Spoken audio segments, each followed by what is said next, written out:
Yorcha comes alive when it is submerged in the principle of Shawngram.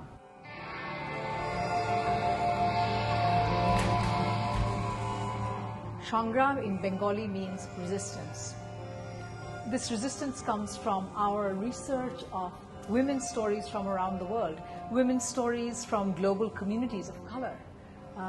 They're stories of devastation, desperation, and at the same time of tremendous courage, fragile hope, and resilience. These stories inspire us. I can feel connected as a Black woman in Minnesota to this contemporary Indian dance group because I relate to the stories that they're telling and telling it in such an incredible way. The purpose of the arts and ADT in particular is to reflect the world we live in and the people who live in it. It's not just entertainment, and it's not just challenging discourse. It's this beautiful journey that takes you through what's possible.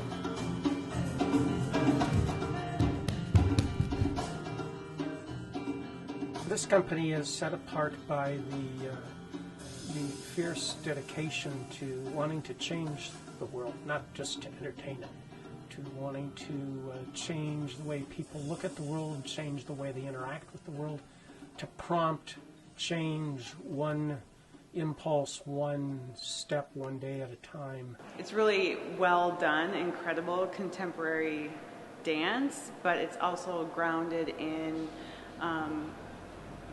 regular people like myself, our struggles. People cope with historical traumas by blocking away historical memories, collective memories, or personal traumatization. And I think our dance brings those to the surface. Like, they can't ignore it anymore.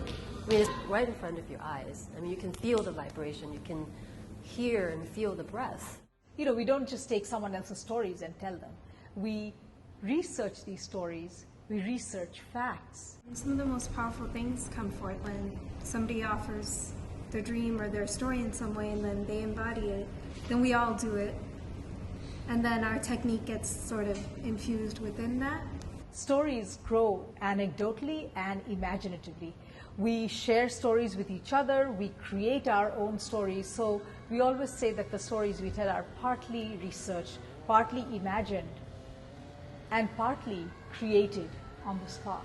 We do evoke a lot of struggles, and I think it's an appealing process. I think for people who sit in the audience, they can't ignore their pain anymore. Oftentimes, we block it, like women of color, people from historically traumatized communities. Like, how do you live everyday life if you have to face the trauma every day?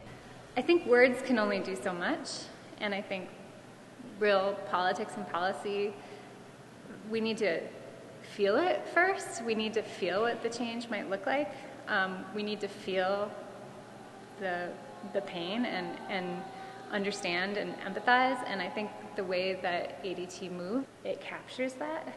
Both being able to see the struggle and then also see resolution and healing and peace all over the course of an evening helps us imagine what it could be, what the world could be.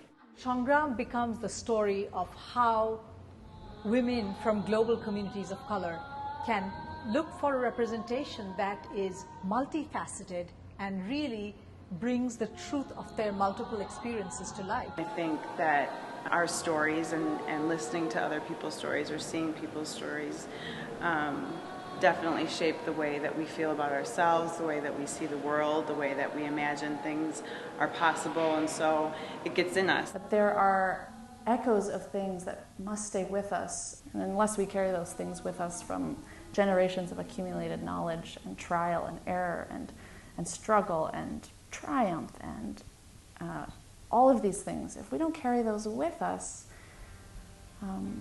I don't know what will become of us. It's not just a story of uniform sorrow, of uniform devastation, nor is it a story of complete joy. It's neither of those. It's all of that blended together. And Shawngram is that principle of resistance, bringing to the forefront what we have to do as women from from global communities of color, what we have to do to invite our audiences to join the movement for social justice.